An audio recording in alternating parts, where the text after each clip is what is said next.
Guys, I did it. Remember 2 videos ago, I was saying, yeah, non-serious requested a video and either the comment got deleted or something happened. I'm going through my videos and stuff, like stuff I've recorded and stuff that I haven't like posted, right? Not stuff I haven't posted, but stuff I've cut it out. I found it.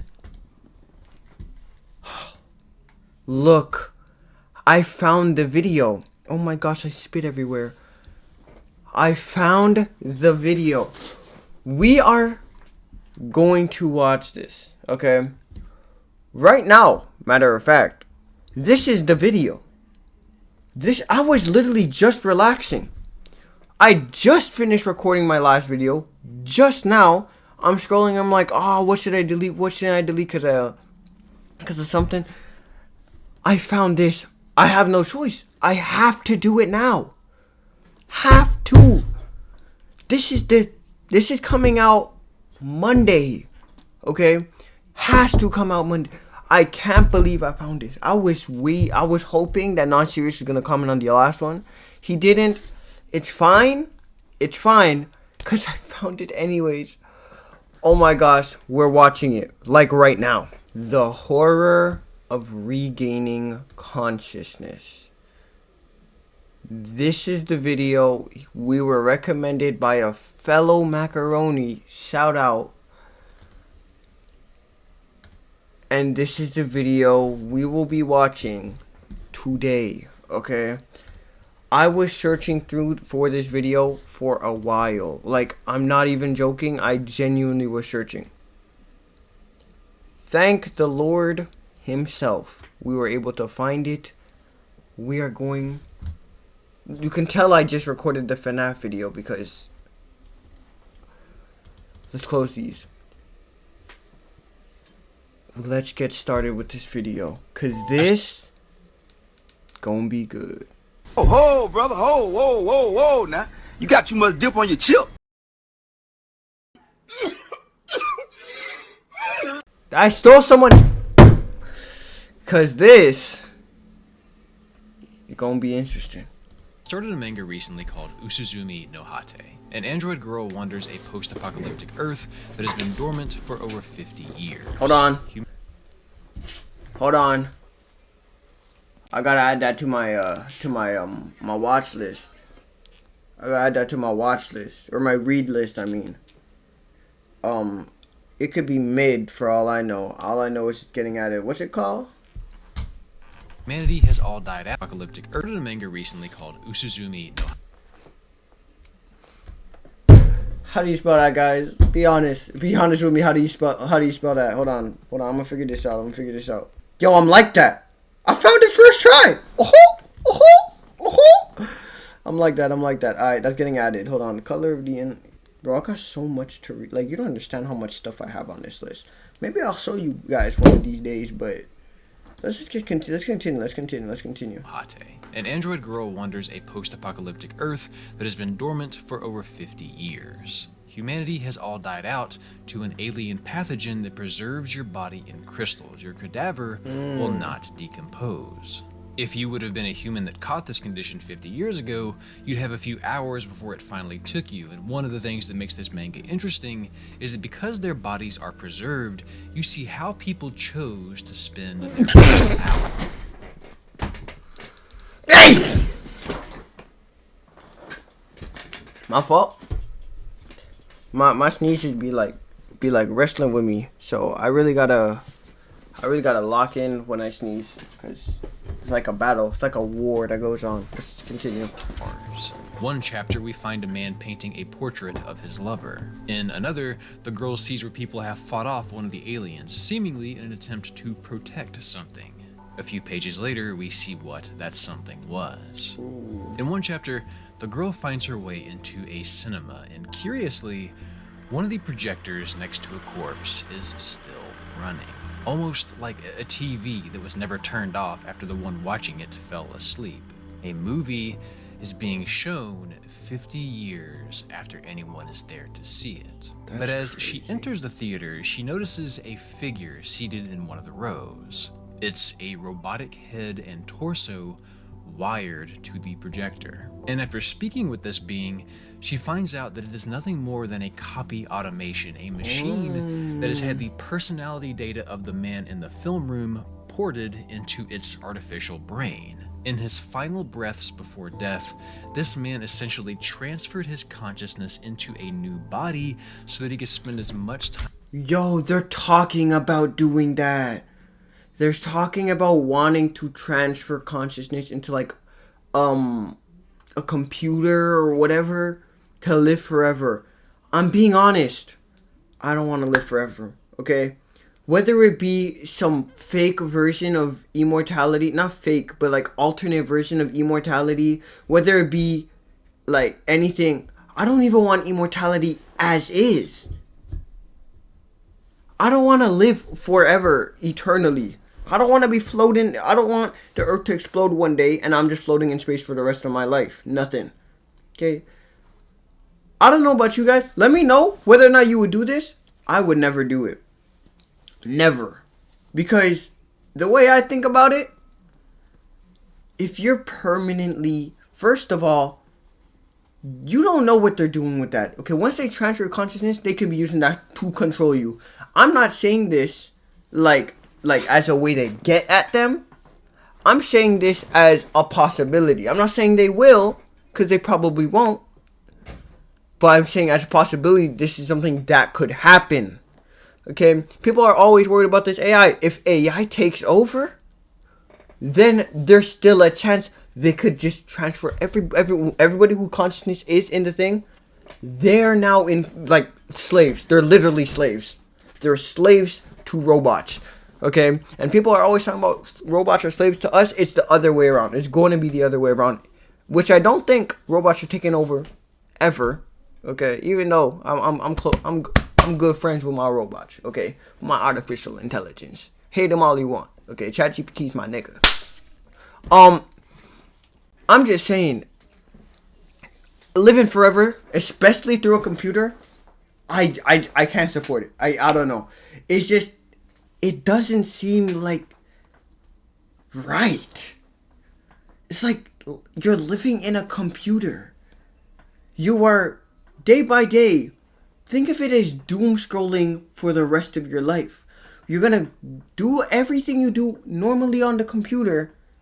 Who you're gonna interact with, other people who had their Time as possible to do what he loves, watching films. And to me, there's something simultaneously bleak yet beautiful about this chapter, seeing two almost people, a tiny echo of humanity, just sitting and watching a movie about humanity to pass the time after the end of the world. The automation comments, even though those people and their world may be gone, they will not cease to exist as long as we are around to watch their movie. And I thought that was a lovely sentiment. But what can... That's true. Your legacy isn't truly dead until you're not truly dead until people stop believing or stop knowing you. That's the way I see it. As long as people know you exist, you're alive in some type of way. Okay, in the literal sense, you could be dead. Okay, you could be in your grave, but as long as you have people that know you, okay, just like how my bio says, it's not, don't do it for yourself, do it for the legacy you leave behind. As long as people know that you still remembered that you existed, you're still alive at a certain point. That's my take on it, okay? You're not truly dead until nobody knows you. Nothing knows you. Okay, whether or not you are famous or not famous, if you die, your parents are gonna know you. Your siblings are gonna know you. Their kids might know you. So you might, there's legacy still on for a while. That's why you don't want to leave a bad one. That's why all of that. That's what I'm just saying. Like, it matters. It's what my personal thing is. Oh, it's actually funny. Look, it's called. Oh, ooh, ah, ah, yeah, ooh, ah. It's called remembering you exist.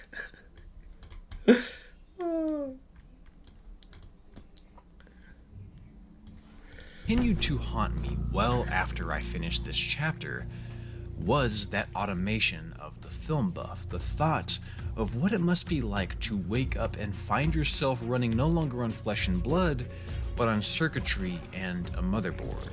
To no longer look with the eyes you were born with, but with cameras transmitting data to a copy of your consciousness. To know that your every thought was being simulated, and furthermore, wonder if the emotions you were feeling when you watched these films were real. Reading this chapter was one of the remarkably few times I've consumed media that made me feel genuine existential dread.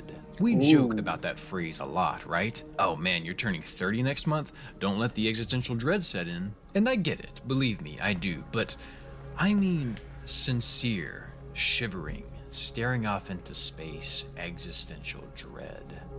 What I want to talk about today are games and other media that use this mind-uploading trope to, well, the only way that I can describe it is, they haunt me the most when I wake up from sleeping. They only bother me when I suddenly remember I'm alive, which I recognize sounds insane, but I hope I can paint a picture of what I mean for you by the time this video is done. And by the way, you don't need to worry about me. This doesn't happen every time I wake up, and even when it does, I still sleep fine at night. But yeah, these are the stories that give me actual existential dread because they are about existing and how exactly we define that. If you liked these videos, you're gonna like this one. There will be spoilers for each story, but most of them are a few years old, and I'll dance around specifics as best I can. Timestamps will be on screen. Spoiler alert. He already warned you. I'm just letting you know again. Spoiler alert. That. Just take a deep seat, find a blanket and a hoodie and maybe your dog, and let's talk about waking up.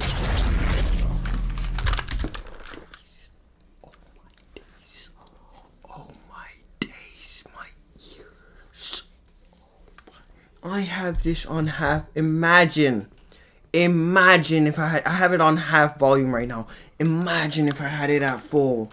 My ears gone, bro.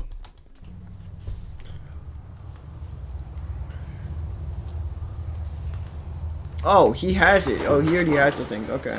Soma is a game that is 717. based on a lie, but I won't tell you exactly what that lie is just yet. What I will tell you is that the year is 2015 and Simon Jarrett is not having a very good Saturday. He's been having headaches from brain damage sustained in a car wreck. To get some help with this and to assist a friend with their thesis, Simon has agreed to have his brain scanned, a harmless procedure. However, once the scan is finished, he wakes up in a drastically different location, Pathos 2, a mining facility that after a world-ending comet hits the Earth sometime after the 2060s, was then converted into a launch facility capable of sending satellites and other crafts into space. The year is now 2104. Humanity is on the brink of extinction, and upon slowly learning all of this and that his consciousness was transferred from his body in 2015 into this artificial body almost 100 years later, is obviously a lot to process. See, wouldn't you go clinically insane from this? I feel like if I'm going one day, I'll have a headache, brain transplant, I'm now 100 years into the future. Maybe 200 years into the future, I'm no longer myself. I'm not myself. I'm myself in someone else's body. Something else's body. I would go insane. I'd be like, this is not me. This is my soul. Something else. This premise works very well in Soma because, after all, it is a horror game. There is a looming sense of despair that hangs over every corner you turn.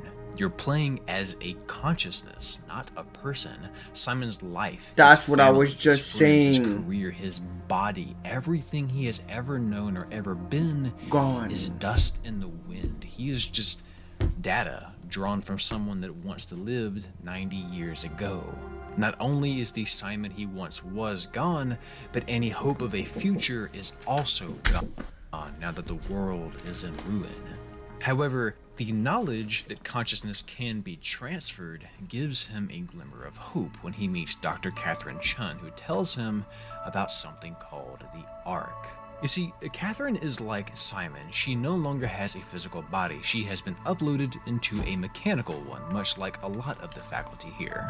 And Catherine's job has been to develop a place for all of their minds to go, a virtual world where they can all live in harmony for the rest of eternity, an artificial heaven that they can ascend to and be at peace. This ark exists. I don't want that. I don't want an artificial heaven. I want to go to actual heaven. Living eternally in a robot, or what just happened? What you guys can see? What? Oh, something unplugged. Hold on. Hold on.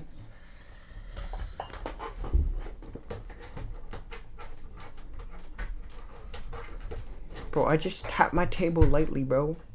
There's no way. There's no. Oh. We're back. Monitor randomly turned off, but so that you can transfer Simon and Catherine's minds into and launch into space. Which, if you finish the game, predictably, you successfully do. Simon wakes up on the Ark. It is warm and magnificent. Oh, yeah, what I was saying. I want to go to actual heaven. Okay, I don't want to live eternally on Earth. I'm trying to go up. I don't know about you guys. Religious or not, we can all agree. If, in your personal opinion, don't believe God is real, in this perspective that God's real, we'd rather be in heaven then.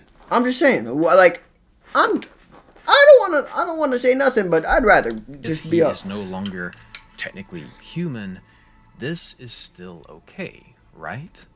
This is real enough, right? Oh, he's not even this human. This is better than death, right?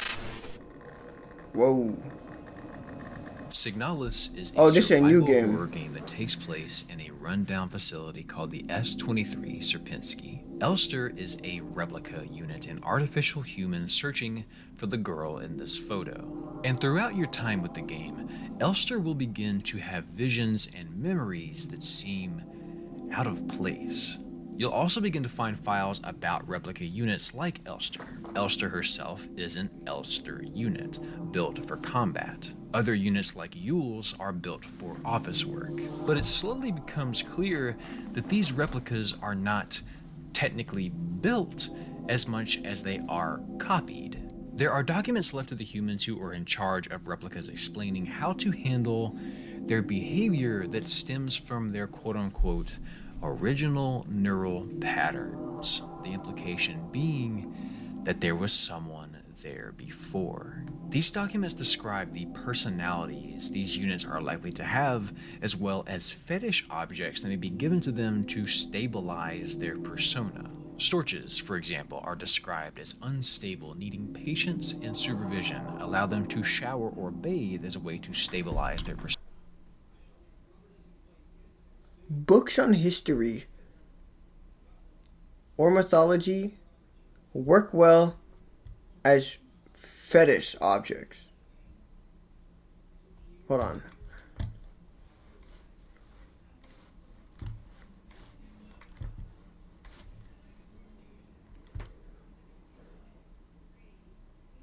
Why?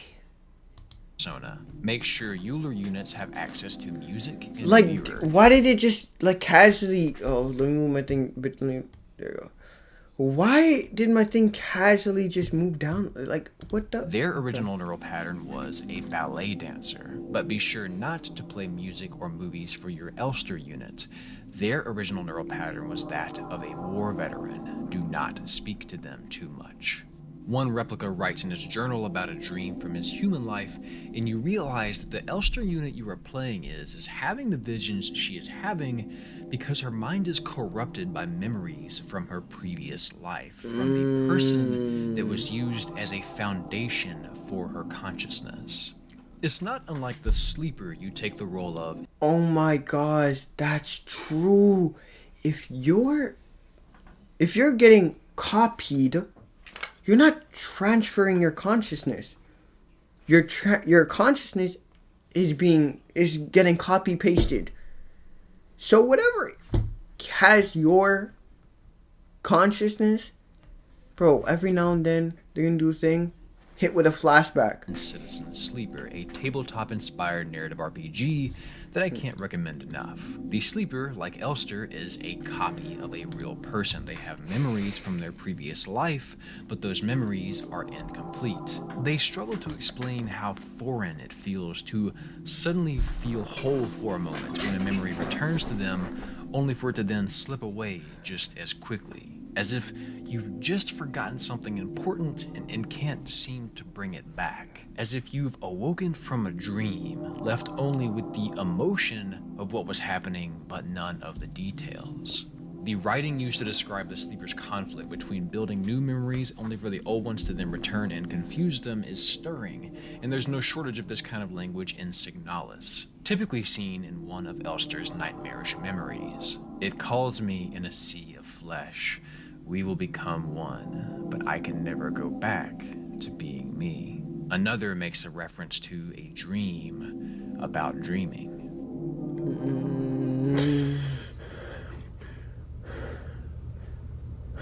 Not gonna let us scare me for a second. This video is serendipitously sponsored by the Manta Sleep Mask. And having used it several times now, I can never back to the show.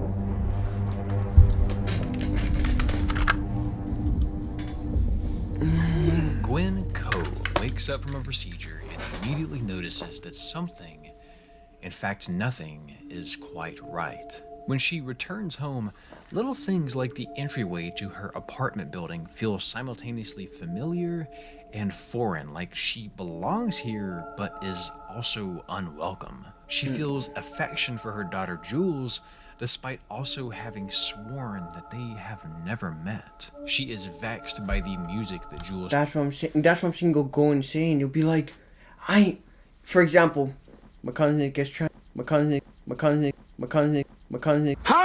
transferred. I see my mom. I know you from somewhere. I recognize you. Very close bond. Imagine this. Your consciousness gets transferred. Walking.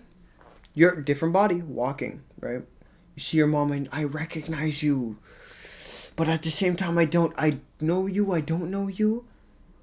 Your mom's like, who are you? Gone. Okay, even if she does know you, I'm your mom. Gone. Look, it's like losing your memory. People who have dementia, okay, they can't hold in the fact that I can't believe I forgot someone so important. But then when they're in the middle of that, they forget again. So they're just like, oh, that's why it doesn't last long. But you see, they'll like cry. They'll be like, oh my God. Bro, it's an actual thing that happens in society already. So I don't know why we want to further do this by transferring consciousness or and asks copying. her to turn it off, despite it being a song that Gwen has always liked. There is a tension between Gwen and her daughter, and eventually it comes to blows when Jules asks, "Where's my mother?" Get back to work. You're not her. What you don't know... Imagine your daughter tells you that. Imagine your daughter told you that. I'm just saying. This is one of the later scenes in the movie, but you might have guessed that the reason for Jules feeling this way is because this woman is not fully Gwen. This woman is actually Gwen, and she's the one we spend time getting to know for the first half of the film. You see, in this terrible dystopian future, employment is hard to come by, especially for women past a certain age. And despite how brilliant Gwen Coe is, corporate heads feel she is a little long in the tooth to be the face of the company anymore, so she is being let go. As a single mom without money, she cannot pay for Jules to go to a good school, and she cannot guarantee a future for either of them. The job search is a continual dead end, and tuition is coming due. Out of options, she turns to the medical product she has been promoting at work. She agrees to be the first real test subject. Gwen will have her consciousness transferred into a younger, more marketable body, one that can remain in her position at work, guaranteeing Jules a future. She is obviously reluctant and pursues every other course of action, but ultimately, she goes through with it. Her body breathes its last breath, and her new body awakens to fill the role her old one no longer could. The movie Advantageous is an uncomfortable watch, but it kind of results in a happy ending. That's a beautiful Jules painting. has a future. Gwen rekindles her friendship with her family on the other side of this, and her daughter even begins to learn to love this new version of Gwen. And as we go to credits, it seems that all is okay. They did it. Except this ending is built on a lie, because in this scene, Jules was telling the indisputable truth when she says, You're not her. I'm going to show you the lie that Soma is built on, and to do that, I have to show you the ending again, unedited this time. Yeah, we made it!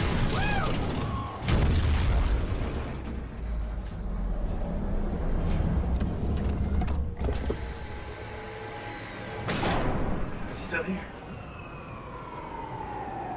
I'm still here. Catherine? Catherine? I'm here. What the hell happened? What went wrong? Nothing. They're out there, among the stars. We're here. No. We were getting on the Ark. I saw it. It finished loading just before it launched. Yeah, I saw. Then why are we still here? Simon, I can't keep telling you how it works. You won't listen. You know why we're here. You were copied onto the Ark. You just didn't carry over. You lost the coin toss. There is an assumption that people usually make when they consume stories. You lost the coin toss. Bro, I need to start playing these games. Like, some of these games, like, they're deep. I played a game. I thought the game was all fun. Some of these games are deep, bro. With this mind-uploading trope is an assumption that I made the first time I played Soma, and an assumption that we all sort of make when we are in the middle of a sweet dream. And that assumption is that the other us, the us in the dream, in the arc, or in the new body, is us. That our consciousness moves into this new reality when in fact another reality was created, but we're still here. We believe that since Simon is just data now, that he can be transferred anywhere. We presume that the man in the theater has escaped death. He's just trapped in a seat now. We can accept that Gwen has moved into a new body. She's just recovering from such an intense procedure. But as we find out later in Advantageous, the new Gwen does not have the original Gwen transferred over. Gwen is not piloting this new body. Her memories and emotions have just been ported onto someone else's brain, not unlike Elster. This woman's memories are not her own. Jules' mother really is gone. She perished when her synapses were all fried in the replication process. The man in the theater is dead. He merely left a copy of himself to continue enjoying what he once loved. He did not wake up in an artificial body. An artificial body woke up thinking it was him. That's what And I the was same can telling be you said for guys. Simon. He is nothing more than a reproduction, a snapshot, feeling every bit of desperation that the original would be feeling upon this realization at the end of the game. We're gonna die down here with those fuckers living at large on a spaceship. They're not us. They're not us! The ending of Soma was a mindfuck by every definition. It made me angry, it made me cold, it made me lonely. Why do I care about some other me out there? It's not really me if I'm not the one being that me. No, but it's like, they're you, even though you're not them. It's like they are you, but you aren't them type of situation. It's like all tunnels. Oh, it's just like crazy,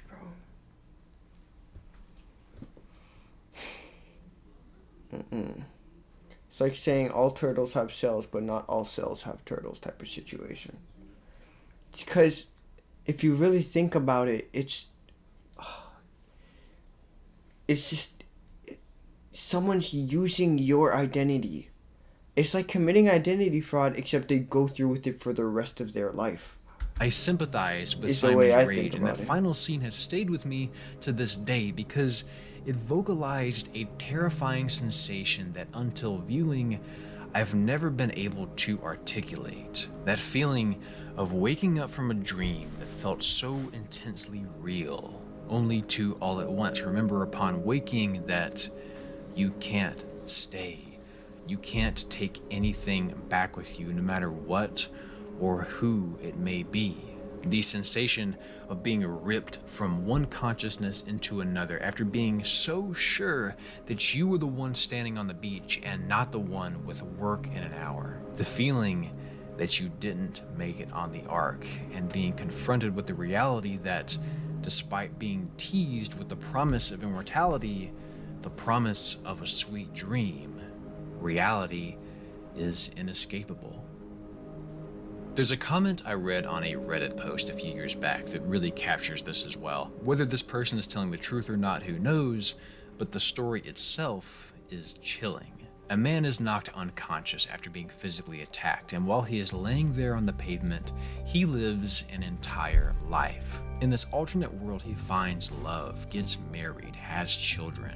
And he describes this world with intimate details, how long it took to get his partner to agree to marry him, how he would go into his children's room every morning before work for years to dote on them.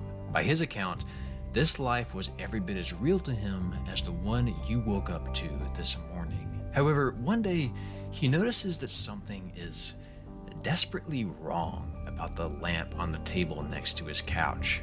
He stares at it, confused, and the confusion doesn't leave. It's maddening how off this lamp looks, so he stares and stares night after night until his family begins to be concerned for him. Until one day, the realization hits him.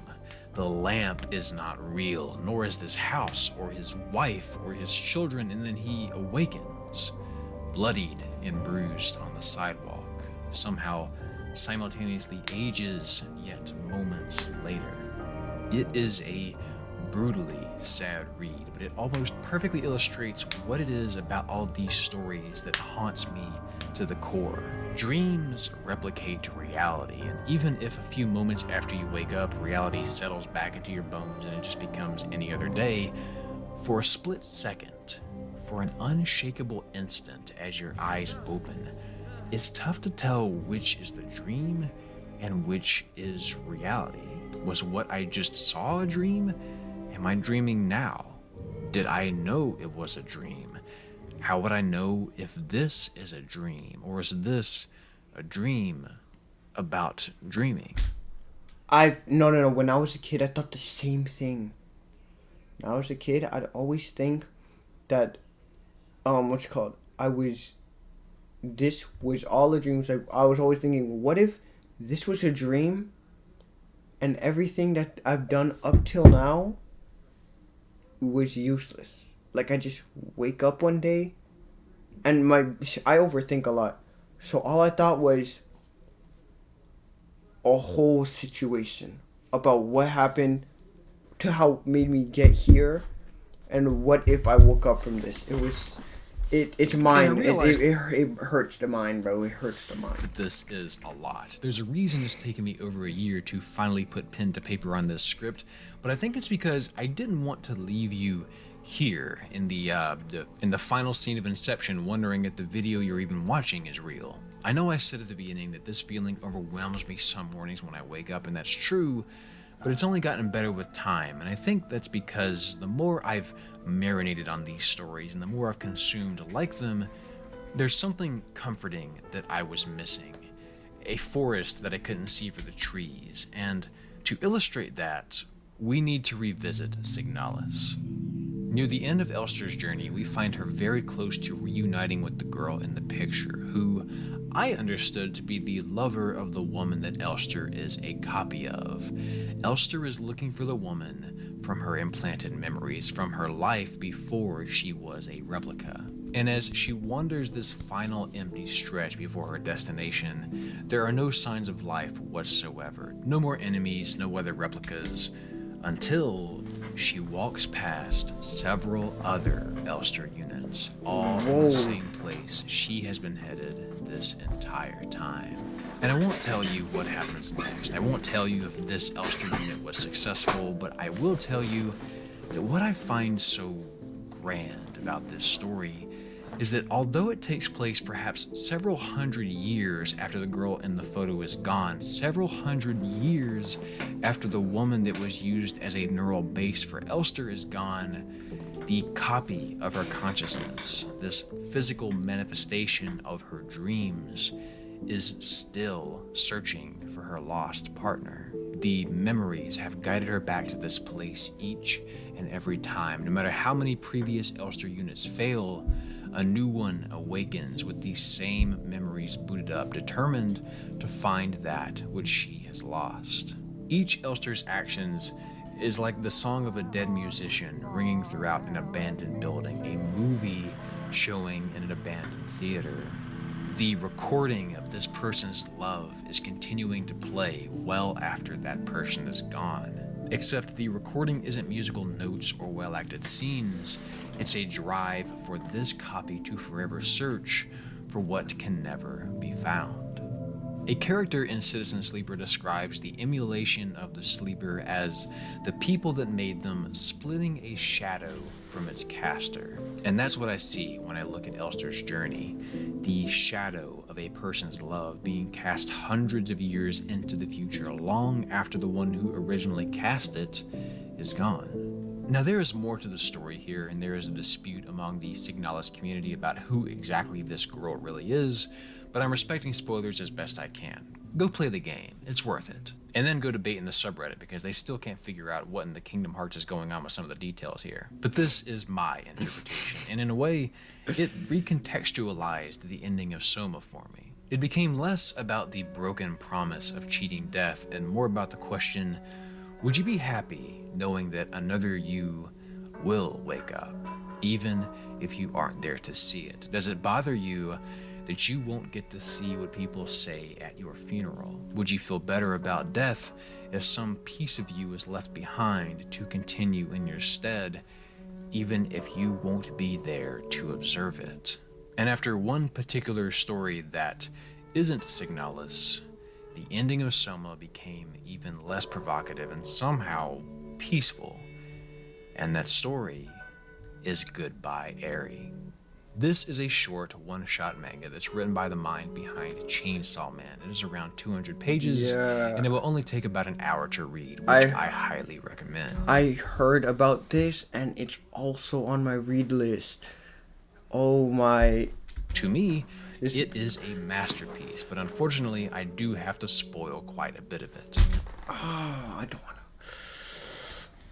for you guys. I don't really care too much about spoilers, but this one I was really interested about. But though you it's should fine. know, It's fine. like Signalis, it is very open to interpretation of what exactly in this story I'll is probably real still read it. and what isn't. So what I'll be spoiling is my take on it, what I think happened here. And I'll do it in such a way that if you've never read it and don't intend to go read it, you'll still fully understand what's happening. So, with that said, Yuta has been given a task by his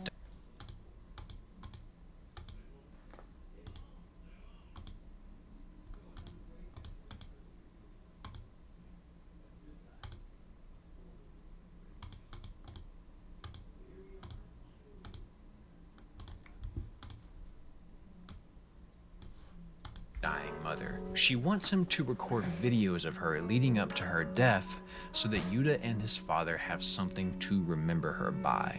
The clips he records of her are tender. The woman that fills the frame is kind, loving, everything that embodies a wonderful mother. The few clips of his father are heart-wrenching as you see a man truly doing his best to keep himself together for his family's sake. His wife is dying, but he can't let that keep them from enjoying their last days together.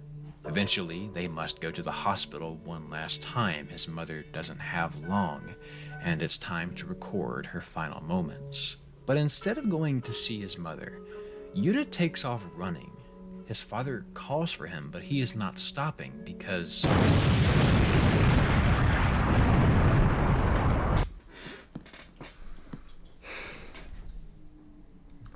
What just happened, bro? What just happened? What just happened, man? We now cut to a high school gymnasium where the film is being shown, and the reactions from Yuta's classmates range from disgusted to confused. They mock him incessantly, laugh in his face. And after dealing with the reality of his mother's actual death and now the backlash of this creative endeavor, he decides to take his life. Oh. And on the roof of the hospital he plans to leap off of, just as he is about to put a foot up on the guardrail, someone stops him. A strange girl who recognizes that he is the one who made the Exploding Mother movie. She drags him away to an abandoned building. They sit down on a couch, and without saying more than a few words, they watch movies for hours. It's only when the marathon has ended that she clarifies what exactly they've been doing. Her name is Eri. She wants him to watch more movies. She wants him to make another movie because she actually liked his film. And as time goes on, we see the two of them spend quite a bit of time together. Yuta is still recording a lot of his daily... No. Eri is his mom that died?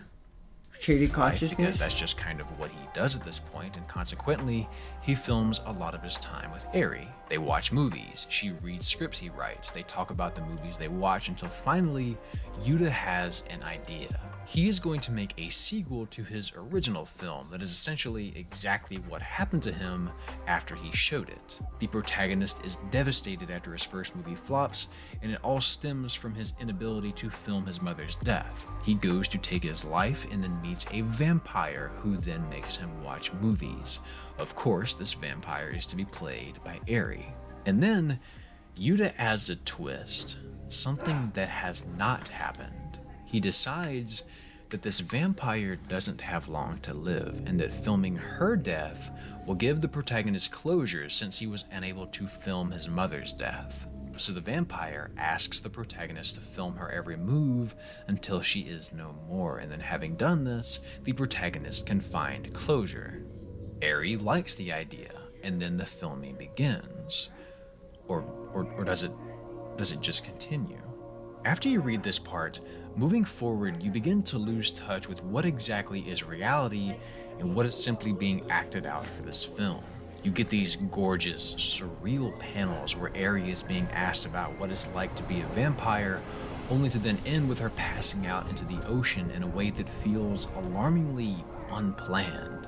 Yuta visits Eri in the hospital and she asks if he's recording. Eri then asks Yuta if he will film her final moments just like his mother asked him, all according to the script, except Yuta panics at the proposition. He runs home in a cold sweat thinking about that question. Was that in the script? Is Eri really sick, or is this all just part of the act? But eventually he returns to her and they continue filming. Much like the movie about his mother, the girl in each scene is charming, funny, lovely, gentle. Yuta captures what anyone who is going to die soon would want captured, everything good and wonderful about them. We then find ourselves in a scene where the camera is just seated up, looking out the window while the two of them speak. They talk about which clips will be used in the film. If they record another kissing scene, there are other tender remarks, and then Eri says, "I wish I could have watched your movie, the finished product." And then they both uncomfortably sit in the truth. The reason she can't watch it. We cut back to the school gymnasium. All of the students in attendance, captivated by Yuta's new film. There isn't a dry eye in the room. He did it. And if you were Tatsuki Fujimoto, you could have ended this story here. And it would have been wait a minute. I was understanding, and I still do. The film that he was filming was real. Like, I understand, I just don't know how to put it into words. We're just gonna continue. Oh my gosh, I got physical goosebumps from that story. Good read. Deeply moving from cover to cover. But for this to be truly remarkable, we need to address a question that Yuta is asked just after this film is shown to his classmates. Didn't Eri wear glasses? What about her dental retainer? You'd never know it from the movie, but Eri had a temper. She was self-absorbed. Wasn't she actually a pretty big bitch? Yuta admits to all of this. He even admits that they never dated. It was all for the film. And subconsciously you realize that we never see Eri wear glasses at all in the entire manga. You can flip back to the first time we see her. No glasses, no retainer. It wasn't just here forward that was filmed. What was the truth? What was withheld? What was authentic?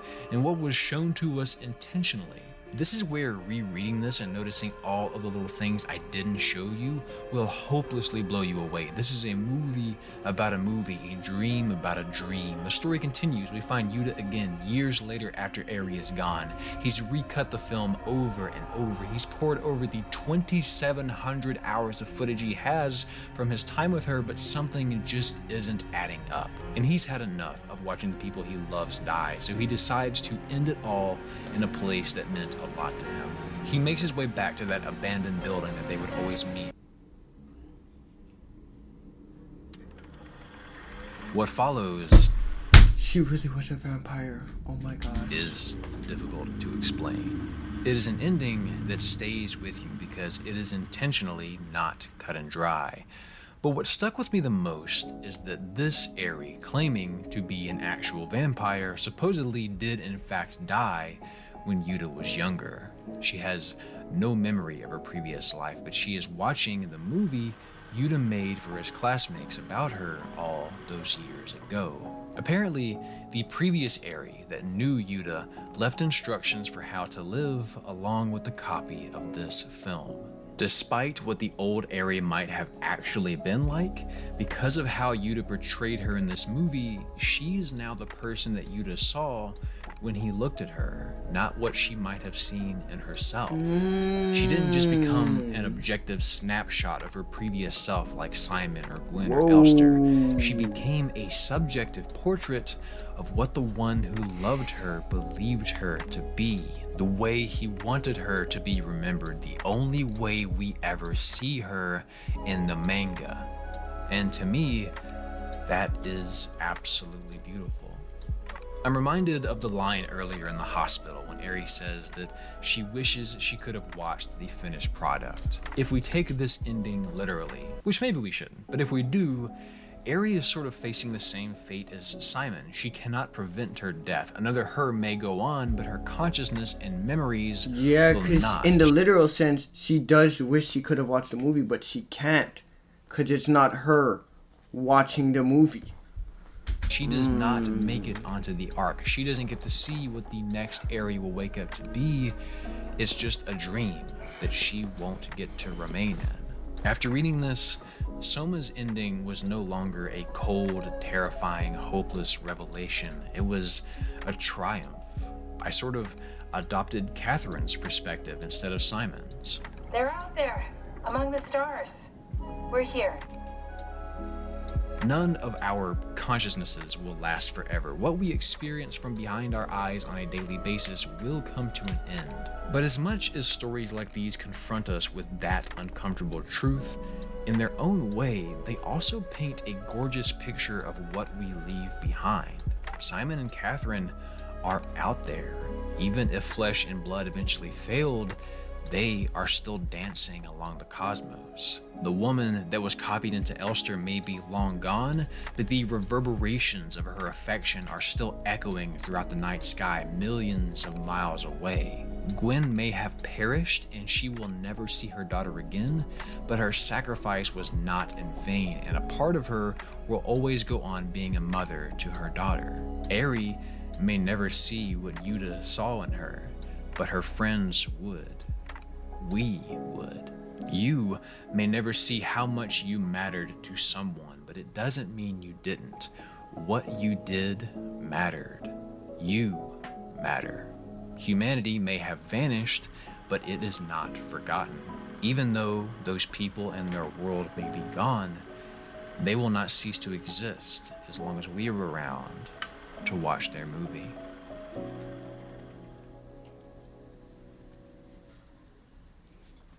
Hey there, it's been a while.